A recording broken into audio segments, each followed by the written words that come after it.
North place स्थित विज्ञान भवन में सीबीआई की विशेष अदालत लगी थी। कक्ष में सिर्फ चंद जाने माने पत्रकार मौजूद थे।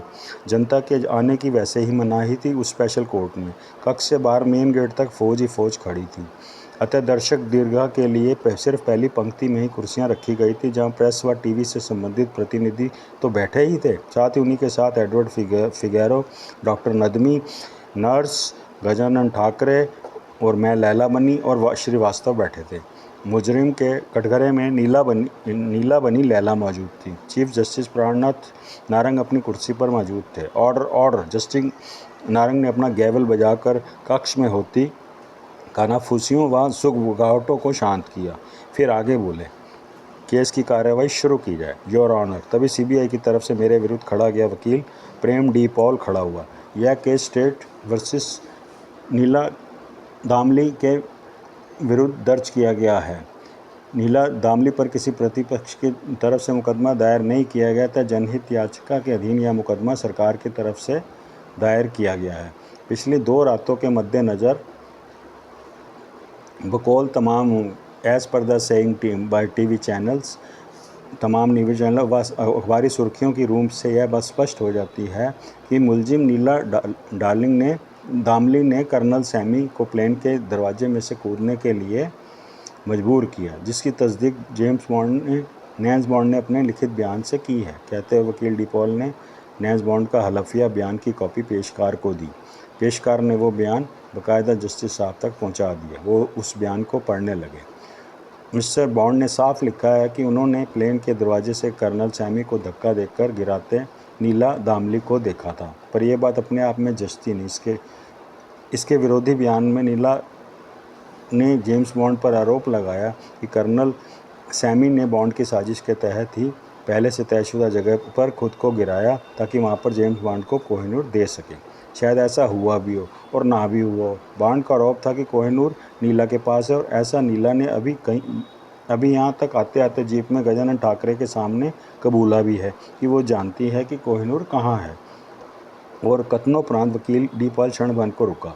बकौल नीला के कहने के अनुसार कोहिनूर बॉन्ड के पास है या हो सकता है, और इस बार वकील ने कटघरे में खड़ी नीला बनी लैला पर कहर भरी नज़रें डाली। कोहिनूर कहाँ है, किसके पास है, इन सब गुत्थियों पर से पर्दा सिर्फ कर्नल सैमी उठा सकता था। मगर इस मगरूर हसीना ने उंगली भोंकता चिंगाड़ा डी पॉल। मगर इस मगरूर हसीना ने बड़ी बेरहमी से इतने जाने माने चश्मदीद गवाहों के सामने कर्नल सैमी की हत्या कर दी। और मैं अदालत से चीख चीख कर गुजारिश करूंगा कि बिना किसी सुनवाई के, बिना किसी अगले तरीके इस हसीना नीला दामली से जबरन कोहिनूर का पता हासिल किया जाए और इसे फांसी की सज़ा सुना दी जाए। That's all milord. फिर डी पॉल तनिक सिर नवाता अपनी सीट पर बैठता चला गया। मेरे चेहरे पर चिंता की लकीरें नाच उठी। No milord. लैला जस्टिस ने पूछा कि क्या आप अपना जुर्म कबूल करती हैं?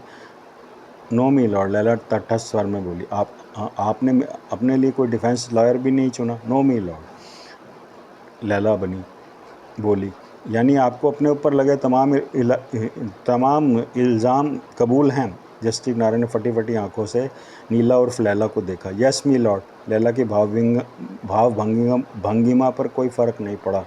आप कबूल करते हैं कि कर्नल सैमी की हत्या आपने की है? ना कबूलने की कोई वजह ही नहीं है। लैला शब्द चुबाती नीला बनी बोली, मैंने सीबीआई चीफ ठाकरे, एडवर्ड फिगेरो व खुराना साहब जैसे चश्मदीदों के सामने कर्नल सैमी को मौत दी, क्योंकि कर्नल सैमी ने प्लेन क्रैश में मेरे कई देशभक्तों को जहर और गोली देकर मार डाला था। कर्नल सैमी इस देश का सबसे बड़ा गद्दार था। आपसे जो पूछा जाए उसका जवाब दीजिए। मिलॉर्ड, जो सच था मैंने बता दिया, उसके बाद आपने जो नतीजा निकालना है आप निकाल लीजिए। यानी आपको अपने ऊपर लगे तमाम जुर्म कबूल हैं? सिर्फ कर्नल सैमी की हत्या मैंने की है।